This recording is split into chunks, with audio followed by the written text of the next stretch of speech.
Avec plus de 1750 vols, la fusée Soyouz, de par sa fiabilité d'environ 98% des vols, qui est un bijou de technologie qui date de plus de 50 ans, plus précisément de 1950, et du tournant de l'histoire de la conquête spatiale et des prouesses de l'ingénierie.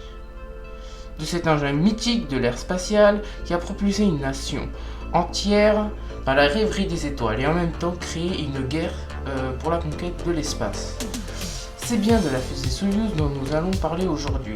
Je vais vous présenter son histoire du début jusqu'à aujourd'hui et vous montrer une représentation faite à l'imprimante 3D. Donc, commençons.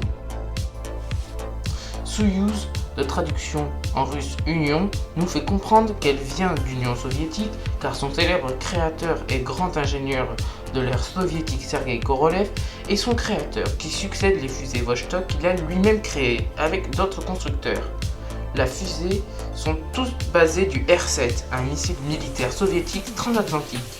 Après le succès de Sputnik et de Vostok 1 avec Gagarine, l'ère spatiale et la guerre froide bat son plein avec les États-Unis d'Amérique. En 1991, après la fin de l'URSS et le début de la Fédération de Russie, Soyouz est maintenant privatisé sous Starsem, entreprise franco-russe. Des fusées peuvent décoller de Baïkonour au Kazakhstan, ancienne RSS du RSS, ou de Kourou en Guyane française. De plus, elle a beaucoup d'évolutions. C'est ce que nous allons voir dans la partie 2, ingénierie et technique. Soyouz est un bijou de technologie pour aujourd'hui comme à l'époque. Cette fusée est composée de 4 boosters, dans un aérodynamisme fortement ressemblant au R-7 et autres missiles à longue portée soviétiques. Il est composé de 4 étages. Étage 1. Son poids est de 44,5 tonnes et la fusée fonctionne avec du kérosène comme carburant, mélangé à un comburant de l'oxygène liquide d'une longueur de 19 mètres pour une durée de combustion de 118 secondes. L'étage 2, il fait 105 tonnes pour 95 tonnes de carburant compris pour 290 secondes de fonctionnement. Étage 3, 25 tonnes, durée de fonctionnement 240 secondes et 7 mètres de longueur. Notre quatrième et dernier étage, appelé frégate, de poids 6300 kg, 900 secondes de fonctionnement et le moteur est réallumable 20 fois. C'est pour les manœuvres de mise en orbite et d'entrée en atmosphère par exemple. Puis la tour de sauvetage en cas de problème lors d'un décollage de fusée. Il y en a sur toutes les fusées. En tout, cet engin fait 313 tonnes au décollage, 41 mètres et décolle de Baïkonour et de 2 autres noms compliqués cosmodromes dont les noms s'affichent à l'écran, et du centre spatial français guyanais. En effet, Starsem, franco-russe, travaille avec Roscosmos et l'ESA. Roscosmos qui est l'équivalent de la NASA en Russie, c'est l'agence spatiale russe. Et des variantes de Soyouz avec un carburant synthétique dont le nom s'affiche à l'écran, comme la Soyouz U2. En effet, Soyouz est une fusée en constante évolution, et des nouvelles technologies vont l'améliorer au fil du temps, et des nouvelles générations de Soyouz vont être créées.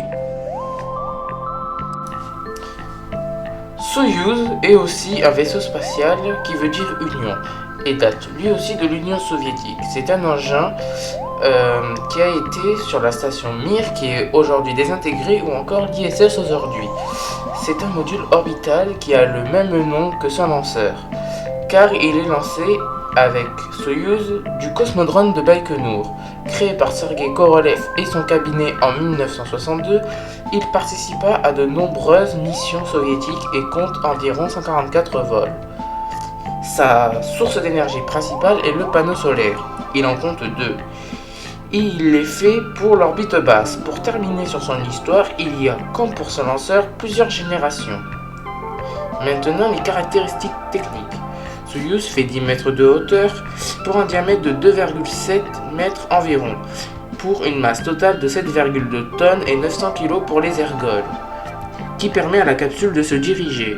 Elle a une autonomie de 14 jours. Il est partagé en 3 grandes parties. Premièrement, le module orbital, situé à l'avant, où l'équipage de travail se situe et il fait 1,4 tonnes environ et permet de faire aussi des sorties extravéhiculaires. Des antennes permettent la communication. Deuxièmement, le module de descente, pour un volume habitable de 3,5 tonnes et résiste à des températures de 1800 degrés Celsius et protège nos astronautes par le bouclier thermique et le parachute bien protégé pourront amortir la chute lors de la rentrée atmosphérique et l'atterrissage. Troisièmement, le module de service fait 2,26 mètres et c'est le module tout en arrière du véhicule spatial. Et c'est aussi le module qui stocke une grande partie du gaz comme l'azote et où sont situés les ordinateurs de navigation. Ensuite, il y a les ergols liquides qui permettent au module de se déplacer. Les RCS pour réaction contrôle système. Soyuz en possède 28.